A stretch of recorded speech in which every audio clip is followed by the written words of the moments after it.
Friends, welcome बच्चों जैसा कि आप जानते हैं कि हमने थर्मोडायनेमिक्स जो है वो स्टार्ट किया था। और थर्मोडायनेमिक्स में हमने पढ़ा उसके बारे में कि थर्मोडायनेमिक्स क्या होता है। और उसमें हम यूनिवर्स के बारे में पढ़ा, सिस्टम के बारे में पढ़ा, सराउंडिंग के बारे में पढ़ा। और आज प्रॉपर्टीज़ को डिस्कस करने से पहले जो हम पढ़ने जा रहे हैं वो थोड़ा इम्पॉर्टेंट चीज़ है।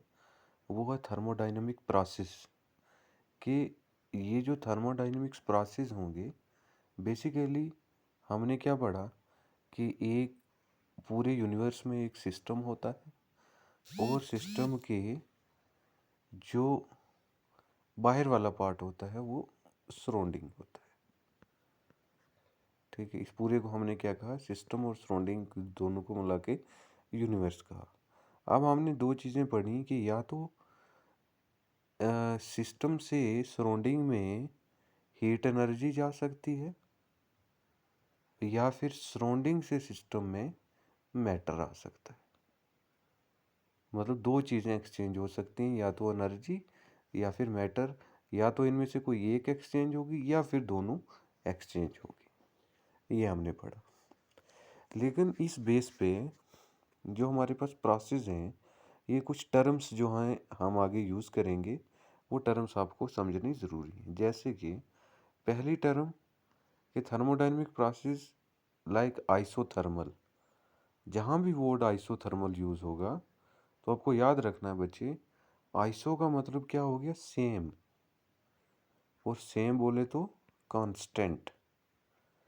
और थर्म का मतलब क्या हो गया, टेम्परेचर। कि ऐसा प्रोसेस, ऐसा थर्मोडायनेमिक प्रोसेस कि जिसमें टेम्परेचर को हम जो है वो क्या करें, कांस्टेंट रखें। तो ऐसे प्रोसेस को हम क्या कहेंगे, आइसोथर्मल प्रोसेस। मैं एक सिंपल सी एग्जांपल देता हूँ। मान लो आपने रेफ्रिजरेटर में खाना रखा, कोई फ्रूट रखा, कोई चीज़ रखी, तो वहाँ पे वो फ्रूट चाहे कितने दिन भी रहेगा, वो फ्रूट सड़े गलेगा नहीं। क्योंकि वहाँ पे जो टेम्परेचर है, वो टेम्परेचर क्या है, वो कांस्टेंट है। ठीक है, वो टेम्परेचर वहाँ से बढ़ेगा नहीं। तो ऐसा प्रोसेस, ऐसा थर्मोडायनेमिक प्रोसेस जिसमें सिस्टम के अंदर टेम्परेचर जो है वो कांस्टेंट रहता है, वैसे सिस्टम को, ऐसे थर्मोडायनेमिक प्रोसेस को हम आइसोथर्मल प्रोसेस कहते हैं। तो आइसोथर्मल जहाँ भी आप देखो तो आपके माइंड में आना चाहिए कि iso means same and thermis temperature means temperature. आपको सीधी सी चीज़ याद रखनी है कि टेम्परेचर यहाँ पे कांस्टेंट है, टेम्परेचर सेम। सिंपल सी चीज़ आइसोथर्मल। अब सेकंड इज एडियाबैटिक। एडियाबैटिक पे आने से पहले पहले आप आइसोबारिक देख लो। जैसे आइसोथर्मल में मैंने क्या बताया कि टेम्परेचर जो है वो कांस्टेंट रहता है, वो चेंज नहीं होता। तो आइसोकोरिक, आइसोकोरिक ये एक ऐसा थर्मोडायनेमिक प्रोसेस है। जैसे आइसोथर्मल में आइसो का मीन सेम, और सेम बोले तो कांस्टेंट, और थर्म का मतलब मैंने वहाँ टेम्परेचर बताया, तो कोरिक का मतलब केमिस्ट्री में होता है वॉल्यूम। ऐसा थर्मोडायनेमिक प्रोसेस जिसमें वॉल्यूम जो है वो चेंज ना हो, वॉल्यूम सेम रहे, तो ऐसे थर्मोडायनेमिक प्रोसेस को हम आइसोकोरिक प्रोसेस कहेंगे। वॉल्यूम चेंज ना हो, वॉल्यूम कांस्टेंट रहेगी, वॉल्यूम सेम रहेगी, ऐसे थर्मोडायनेमिक प्रोसेस को हम आइसोकोरिक प्रोसेस कहेंगे। तो आइसोथर्मल मीन्स कि जहाँ टेम्परेचर क्या रहेगा, वो कांस्टेंट रहेगा, सेम रहेगा। और आइसोकोरिक में जो वॉल्यूम है वो सेम रहेगी, कांस्टेंट रहेगी। Similarly isobaric, isobaric, iso means same, constant, and bar means pressure. जैसे थर्म का मतलब टेम्परेचर, आइसोथर्म में टेम्परेचर कांस्टेंट रहा, आइसोकोरिक में कोरिक का मतलब वॉल्यूम, की वॉल्यूम कांस्टेंट रही, सेम रही। तो बार का मीन्स प्रेशर, कि ऐसा थर्मोडायनेमिक प्रोसेस जिसमें प्रेशर कांस्टेंट रहता है, प्रेशर सेम रहता है, ऐसे प्रोसेस को हम आइसोबारिक कहते हैं। तो आइसोथर्मल में टेम्परेचर कांस्टेंट, आइसोकोरिक में वॉल्यूम कांस्टेंट, आइसोबारिक में प्रेशर कांस्टेंट।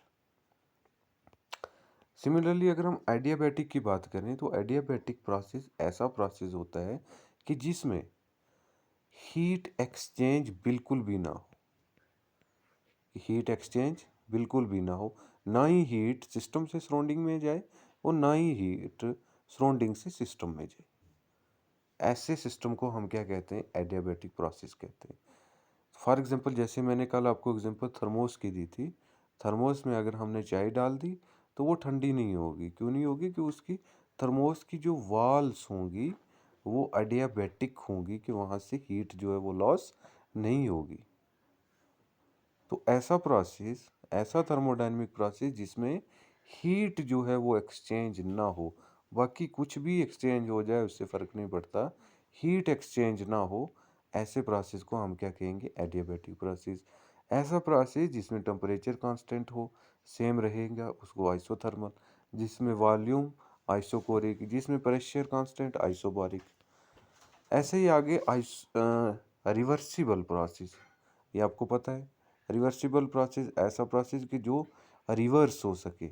मान लो कि अगर हमने रिएक्टेंट ए प्लस बी दोनों ने मिलके प्रोडक्ट बनाया ए बी, तो अब ए बी वापस टूट के ए प्लस बी भी बना सकता है।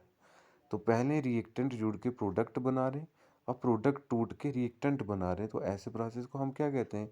Reversible process.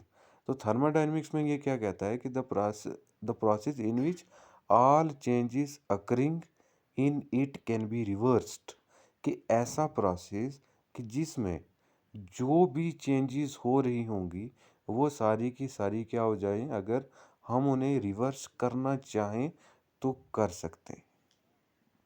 तो ऐसे प्रोसेस को हम क्या कहते हैं? Reversible process. मान लो जैसे आपने चाय जो है वो कप में ली,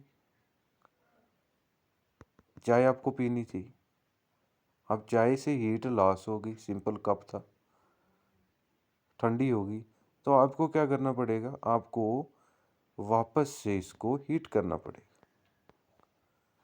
तो यहाँ से हीट क्या हो रही है? लॉस हो रही है, लॉस होने से ही ठंडी हो रही है, लेकिन यहाँ से हम क्या कर रहे हैं? इसको वापस से हीट देंगे कि ये क्या हो जाएगा? गर्म हो जाएगा।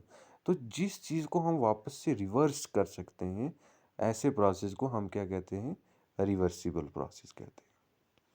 लेकिन इरिवर्सिबल प्रोसेस ऐसा प्रोसेस होता है, the process that occurs only in given direction under given set of conditions, कि ऐसा प्रोसेस जो कि एक प्रॉपर कंडीशंस में होता है, एक प्रॉपर उनका सिनेरियो होता है और एक प्रॉपर डायरेक्शन में होता है, और उन्हें हम वापस रिवर्स नहीं कर सकते हैं। ऐसे प्रोसेस को हम इरिवर्सिबल प्रोसेस कहते हैं। मान लो ये हम आगे पढ़ेंगे, लेकिन एक सिंपल सी एग्जांपल मैं आपको देता हूँ कि आपके पास इलेक्ट्रिसिटी है, आपने इलेक्ट्रिसिटी को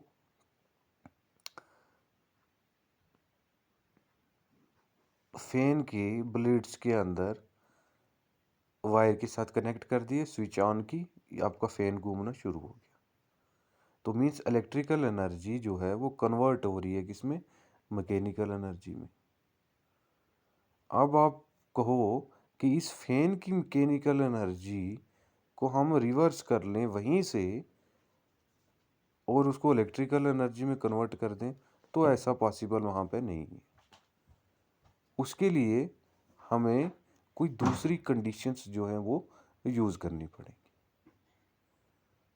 ठीक है, दूसरी एग्जांपल, मान लो एक माउंटेन है, माउंटेन से वाटर नीचे आ रहा है, ये माउंटेन है, इस माउंटेन से वाटर जो है वो नीचे आ रहा है। ठीक है, अब क्या है? इस माउंटेन से वाटर नीचे आ गया यहाँ पे, यहाँ से आप इसको रिवर्स करना चाहो, वापस ऊपर पहुँचाना चाहो माउंटेन की, तो ये नहीं पहुँच सकता अनटिल एंड अनलेस अभी ये प्रोसेस क्या होगा, इरिवर्सिबल होगा, क्योंकि ये खुद से वापस वाटर जो है माउंटेन पे नहीं पहुंच सकता। लेकिन अगर हम एक इलेक्ट्रिक मोटर, एक एक्सटर्नल एजेंसी, बाहर से एक सोर्स यूज़ करेंगे, जिससे उस सोर्स के यूज़ करने से हम इस वाटर को वापस ऊपर पहुंचा सकते हैं। लेकिन ये होगा कैसे?